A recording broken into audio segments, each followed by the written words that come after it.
On September 24, 2020, Xbox just released details on their 1 TB storage expansion card for the Xbox Series X and the Series S, and possibly other size options coming in the future. And holy balls, Batman, it almost costs as much as the Series S at a whopping $220 US. Xbox and Seagate have teamed up to make this proprietary hot swappable custom NVMe storage drive that lets you just plug it into the expansion port on the Xbox. It's supposed to use the latest PCIe Gen 4 that delivers 2.4 gigabytes of raw throughput, which supposedly replicates the internal storage of the Series X and Series S. It's stated to deliver the same experience, but doesn't mean that it performs the same. Yeah, it sounds great, but for $220 US? I mean, sure, I can believe that because I know that Samsung just announced their 1 TB 980 Pro, which is also PCIe Gen 4, going for I think it's $240 US, but it will probably perform better. I mean, I know that it's not an apples to apples comparison, but that gives you an idea from a similarly released item. All right, so let's go ahead and address the elephant in the room. It is a proprietary product, meaning that this card is the only supported card to be used in the Xbox expansion slot. There may be other vendors other than Seagate that produce this, but it has been confirmed or denied.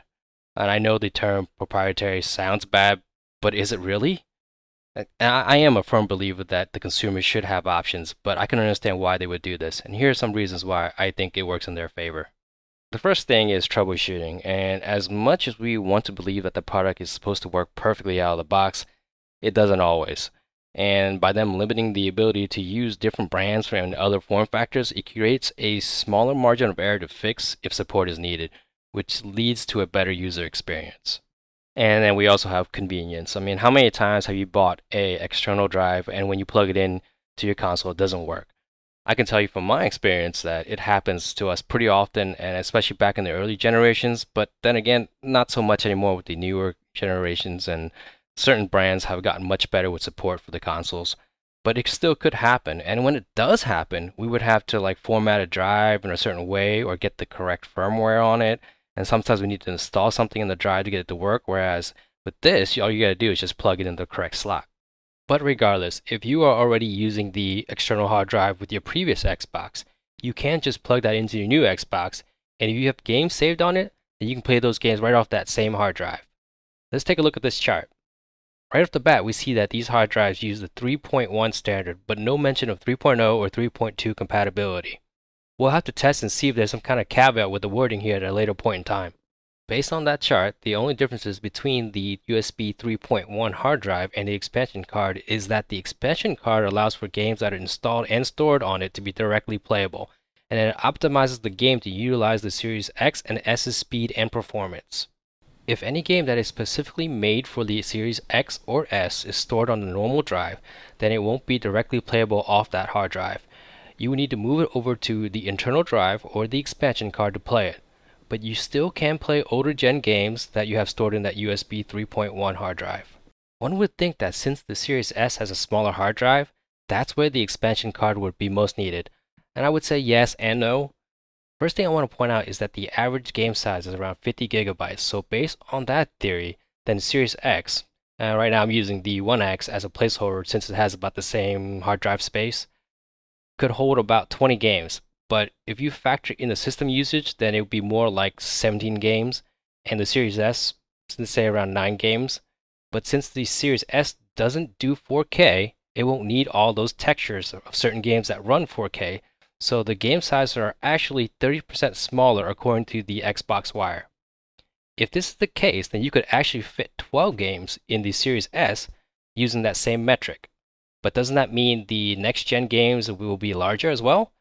I don't think that'll be for the most part, but I think for some titles it will be, but it's not as much as you probably think. And in my opinion, I'm guessing those games for the X with the 4K upscale and stuff like that, I would say it would probably be a 5 to 10% larger than it currently is for the 1X. Also, don't forget to subscribe to my channel if you want more of this type of content. So this begs the question, should you get the expansion card? For someone like me that only plays the games for 2 months at most, that's if it has a good multiplayer, then 17 or 20 installed games at any given time on my internal drive is more than enough. And if I need to remove it, I can always delete it, and if I want to play it again, I can always download it again. Not a big deal. But for someone who already has an external drive that they've been using on their old gen systems, well then, I don't see any reason to stop doing what you've already been doing. Unless you had no other choice at the time, then now probably be a good time to pick one of these guys up. And for someone who likes to revisit games very often, and this is something that you probably should pick up, because if you do play games often enough, and it's a hassle to delete to make room and then install the game again. Here's some food for thought. Since the Series S is cheaper than the Series X, you can kind of justify the purchase, because if you bought the Series S with the expansion card, it would be about the same price as just buying the Series X, except you get an extra 500 gigabytes worth of space, even though you won't have 4K. But then again, if you chose the Series S to begin with, you didn't want 4K anyway. There might be a chance that later down the line, the price of the expansion card could go down, similar to how the console prices go down after a year or so. But what reason would they have to lower the price if there's no competitors? For instance, the Xbox controller. I still see the controller selling for 60 USD, even with competitors. Sometimes you might catch a sale where you can buy it cheaper, but its selling price point hasn't lowered. This will probably apply to its expansion cards as well. If you want more content like this, consider subscribing to my channel. And if you like what you saw, help us out by hitting that like button. Regardless, you can get more information about it and where you can buy it in the links in the description below. Thanks for watching, and I'll see you in the next one.